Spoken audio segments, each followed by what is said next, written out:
집에 있는 시간이 늘어났습니다. 자연스럽게 영화 보는 시간, 책 읽는 시간, 운동하는 시간이 늘어났고 그동안 소홀히 했던 블로그 포스팅이나 영상 만드는 시간도 늘어났네요. 그리고 집을 깨끗하게 정리하는 시간까지도요. 요즘은 모임도 할 수 없고 술집도 갈 수 없기 때문에 집에 머무는 시간이 늘어나니까 자연스럽게 집을 정리하는 시간이 늘어났습니다. 버릴 것들을 찾고 있는데 제가 찾은 것은 쓰레기가 아닌 추억이었습니다.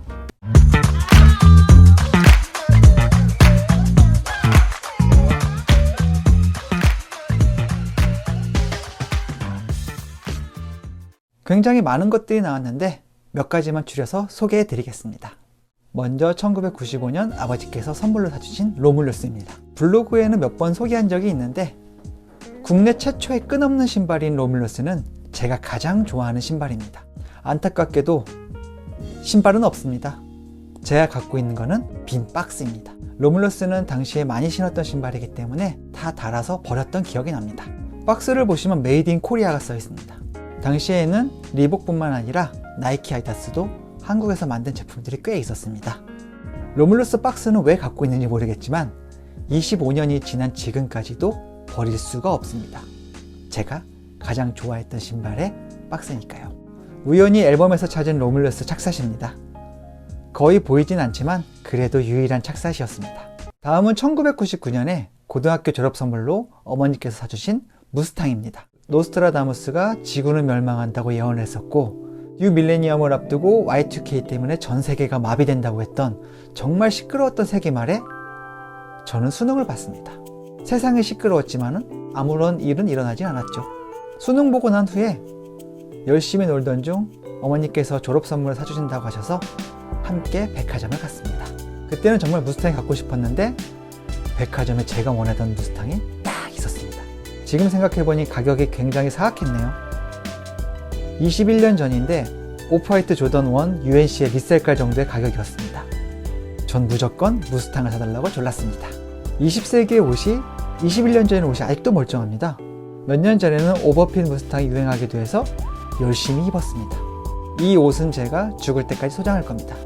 MF를 아시나요?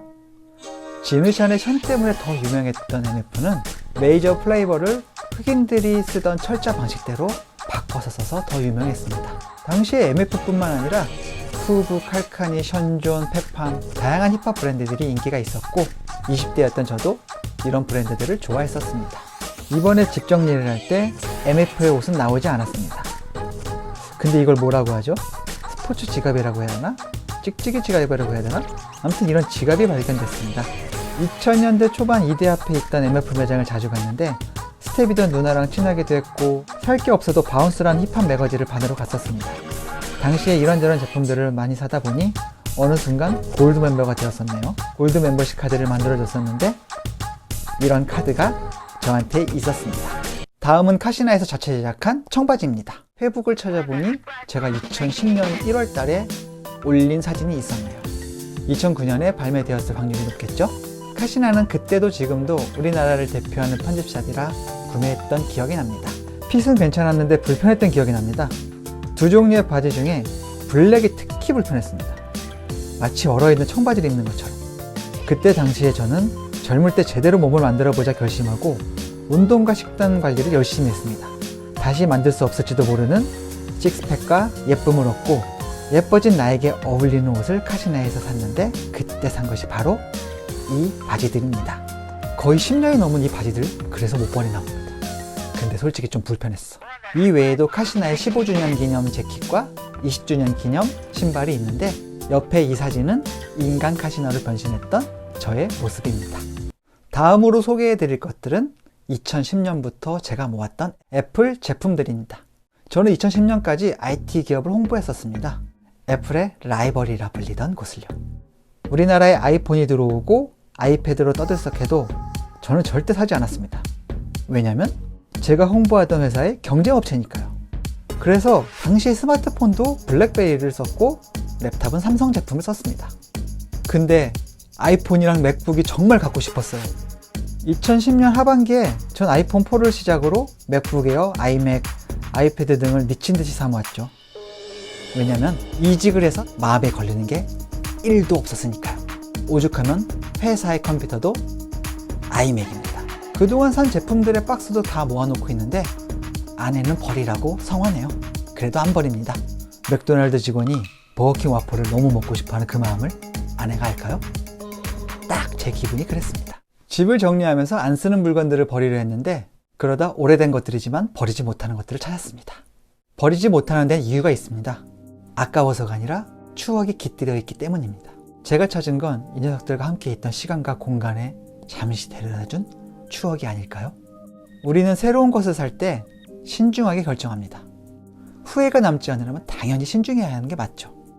그리고 버릴 때 역시 신중해야 합니다. 추억도 버릴 수 있으니까요.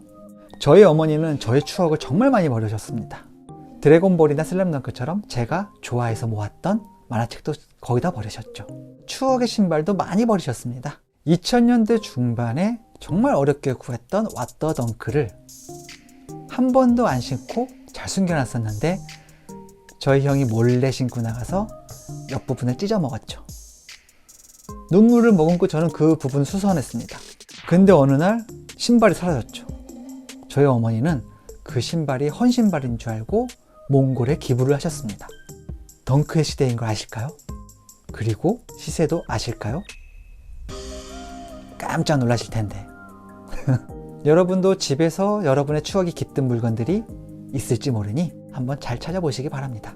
집을 정리하다가 추억이 깃든 제품들을 또 발견하게 되면 다음에 또 소개하도록 하겠습니다.